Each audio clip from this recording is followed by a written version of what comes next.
Bismillahirrahmanirrahim. Assalamu alaikum. This is Wasan Ali. You're watching my YouTube channel and Facebook account. Nadreen, उम्मीद करता हूँ आप खैरियत से होंगे।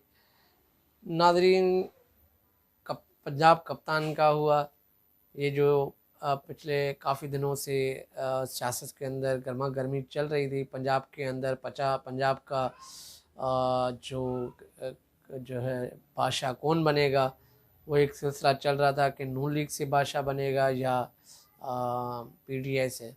तो ये मार्का, कल का जो मार्का था 17 जुलाई का, ये जो बल्ले ने 17 जुलाई की जो धुलाई की है शेर की, तो इसकी चीखें लंदन तक गई हैं। लंदन में बैठे लोग भी वो भी बिलबिला गए हैं कि हुआ क्या है। अब खान साहब ने ऐसी गेम खेली थी, ऐसी इसकी स्ट्रेटजी थी, जिस तरह 9 तारीख से कैंपेन शुरू हुई थी, उसके बाद से जो उनका स्केड्यूल था, पूरी 20 नशस्तों की बात हो रही है। ये बाय इलेक्शन की बात हो रही है, जिसमें जो 20 लोग मुनरफ हुए थे उसमें से तहरीक इंसाफ ने कितनी सीटें ली और नून लीग को कितनी हुई और इंडिपेंडेंस को कितनी हासिल हुई। तो ये कल का जो सिनेरियो है वो आपसे शेयर करेंगे। सबसे पहले मैं आपको बताना चाहूँगा, कल का जो मार्का है वो पीटीआई ने विन किया है, और पंजाब का जो इस टाइम बादशाह बनने जा रहा है वो पीटीआई का बनने जा रहा है। और इसमें जो कैंडिडेट था वो परवेज़ इलाही साहब थे काफ लीग के। अब उनका जो कैंडिडेट है पीटीआई का, अब वो 22 तारीख से जो पंजाब असम्बली में इलेक्शन होगा वज़ीर आला का, तो उसका जो ताज है वो परवेज़ इलाही को जाएगा। उसकी वजह ये है कि 5 नशस्तें जो नोटिफाई कर दी थी इलेक्शन कमीशन ने, उसके साथ 173 कैंडिडेट के जो मेंबर हैं। अब तहरीक इंसाफ ने कल के मार्के में 15 सीटें, 20 में से 15 सीटें विन की है, जिसके बाद इनके जो टोटल नंबर बन रहे हैं वो 188। मतलब कि जो रिक्वायरमेंट थी उससे भी 3 सीटें जो हैं, 2 सीटें ज़्यादा हैं तहरीक इंसाफ के पास। और ये एक बड़ा धचका है सियासत के अंदर, और जिसकी चीखें जो मैंने कहा वो लंदन तक पहुंची हैं। लंदन में बैठे शख्स ने भी कहा है कि ये हुकूमत हम तो नहीं लेना चाह रहे थे, अगर आप हुकूमत नहीं लेना चाह रहे थे तो ली किसने। ये सवाल खड़े हो गए हैं, और इस टाइम नून लीग के अंदर काफ़ी इख्तलाफात नज़र आ रहे हैं। जिस तरह के लोग बात कर रहे हैं उसके मुताबिक ये लग रहा है कि आने वाले जो इलेक्शन है वो 2/3 मेजॉरिटी पाकिस्तान तहरीक इंसाफ को मिलेंगी। अब देखें, कुछ वजूहत हैं। अब इसके अंदर वजूहत ये जो इलेक्शन ये करवाना नहीं चाह रहे थे, खान साहब यही कह रहे थे कि भाई इलेक्शन करवाएं। वो बार बार इस चीज़ पे जो है कह रहे थे कि इलेक्शन करवाएं।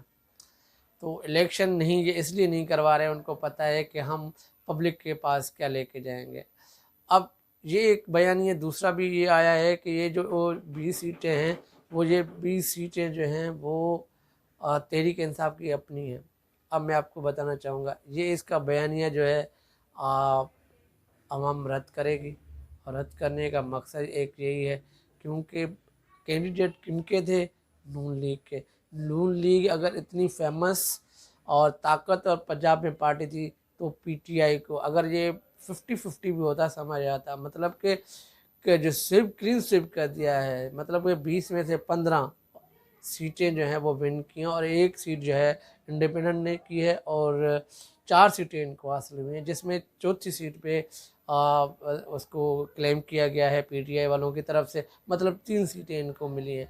अब इतना फ़र्क आप अंदाज़ा लगाएं कि इस इलेक्शन में हुआ है, तो समझें कि ये इस टाइम जो नून लीग है इन्ना लिल्लाहि व इन्ना इलैहि राजिऊन हो चुकी हैं। जिस तरह के अवाम पंजाब की जाग चुकी है, जिस तरह पंजाब के लोग निकले हैं, और बाई इलेक्शन में जो टर्नओवर हुआ है वो 50+ हुआ है। बाई इलेक्शन में इतना होता नहीं है। तो ये एक बड़ा देखने को मिला कि लोग बहुत निकले और तहरीक इंसाफ को एक जीत दी। ये सारा क्रेडिट जो है अवाम को जाता है। और इसमें इमरान खान साहब ने एक ट्वीट भी किया था जिसके अंदर बताया गया कि लोगों को हिरासा भी किया गया, लोगों को वोटर को तंग भी किया गया, किसका जो वोट है कहीं है उसको एड्रेस कहीं दिया गया, मतलब धांधली करने की बहुत बड़ी कोशिश की गई, जिसमें पीटीआई के जो वर्कर हैं उनको क्रेडिट जाएगा जिसने इस धांधली को रोका। अब इस धांधली को रोकने का बस एक तरीका था, लोगों को अलर्ट किया गया और पीटीआई ने एक कंट्रोल रूम बनाया। एक एक मूवमेंट पे उनकी नज़र रही ताकि कोई ऐसी चीज़ ना हो। अब इसमें ये चीज़ हुई है कि वहाँ पर लोगों को जो है पकड़ धकड़ भी की गई है, लोगों को पकड़ा है, कारकुनों को पकड़ा भी है। अब ये कह रहे हैं कि हमने जो इलेक्शन करवाया है वो साफ शफाफ इलेक्शन भी करवाया है। अब ये बयानिया ऐसे चलेगा कि जैसे इलेक्शन के ऊपर जो इमरान खान साहब ने तहफ़्फ़ुज़ात किए थे वो गलत साबित हो गए, या इस हुकूमत के ऊपर जो इल्ज़ाम लगा रहे थे वो भी गलत हो गए।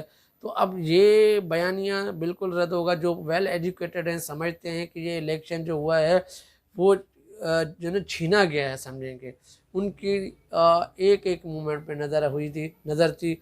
और ये तमाम तर जो गवर्नमेंट की मशीनरी और लोग थे, उनके पास पावर भी थी, उनके बावजूद भी पीटीआई जीत गई। ये एक बड़ा जो है ना समझोगे चेंज है पंजाब के अंदर। ये वो पंजाब के जवान हैं, वो पंजाब के लोग हैं जो इस गुलामी का जो एक फंदा था उन लोगों ने निकाल दिया और आज़ादी को अपने गले लगाया है। ये आज़ादी के गले का लगाना मतलब ये जो खुददार कौम है पंजाब की, हम इसको सल्यूट करते हैं। अगर ये पूरे पाकिस्तान की कौम अगर इस गुलामी के पट्टे को अगर निकाल देती है तो पाकिस्तान को तरक्की करने से कोई रोक नहीं सकता।